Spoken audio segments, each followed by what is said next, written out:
I want to answer these questions. Number one, what is doctrine? Number two, does it matter? And number three, this is an interesting, what is our current state?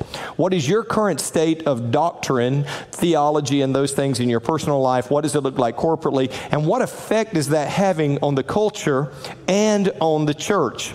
And you say, oh gosh, he's talking about doctrine. I promise you this won't be boring. This will be something that you find very interesting. So first question, we're going to jump right into this because we have a lot to cover. What is doctrine? Doctrine is a principle or position or the body of principles in a branch of knowledge or system of belief. And this can apply and does apply, and you see in a lot of different areas. The military has a doctrine.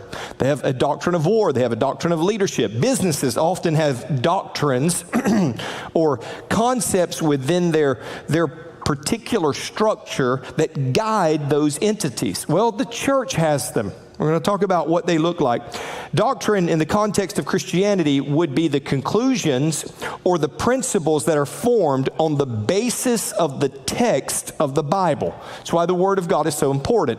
Just like any other business may have an SOP or the Army manual, the U.S. military manual of code of conduct and operations, that's where you pull the doctrine from. So the basis, the platform of the doctrine, the principles that guide the church come from the Word of God, what we refer to as the Bible. Now, I want to address a concept that you will hear. If you haven't heard this, you're going to hear this more and more. It's called negotiation.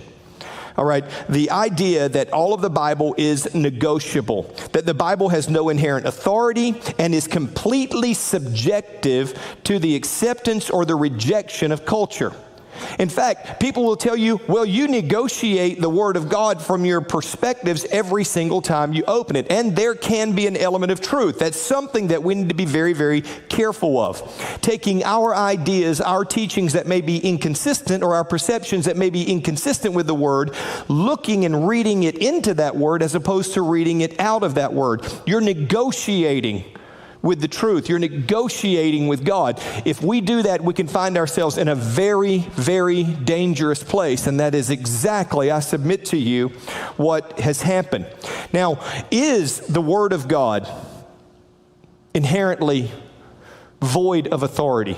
I'm going to say this to you because you're going to hear this argument and you need to understand this thoroughly. The Word would be absolutely negotiable. It would be only valid and only have authority within the context of its acceptance or rejection in a culture and by a culture unless it was true. Now, hang on. This is why you've seen a systematic destruction. When we see absolute truth destroyed, then it opens the opportunity for negotiation when it comes to that thing which becomes the standard bearer of truth. So we've seen a systematic destruction of the idea of truth. Truth is subjective. If you were to ask your average college student, hey, is truth objective or is it subjective? No. Your truth, my truth, it is all about perspective. Question, is that true? It is true unless there is truth. When you say, well, Pastor Tony, you're confusing me. Here's the problem. In other words, truth, which is synonymous with reality, isn't subjective to opinion or consensus. You say, well, yeah, it is. If we don't accept the Bible, if we don't accept Christianity as a culture, then it really has no power. Well, again, that would be true unless it's true. Let me give you an example. Neither hell nor heaven exists because someone accepts or rejects it. Does that make sense? It's just true. Gravity doesn't exist because someone accepts it or doesn't accept it. Your perspective of it will bow to the knee of reality.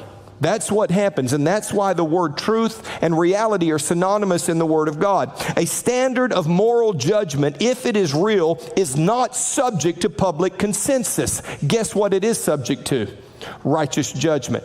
Did you hear that? Our entire nation can walk away from God. It can walk away from his standards of judgment. That doesn't mean they change. It means we cease to observe them. What happens when a people do that? Historically, we see when a people, a nation, small or large, does that and rejects those moral truths and moral realities and says, well, they don't apply to us, and we're going to make it something that's negotiable, and we're going to call it subjective. What happens? The consequences aren't subjective.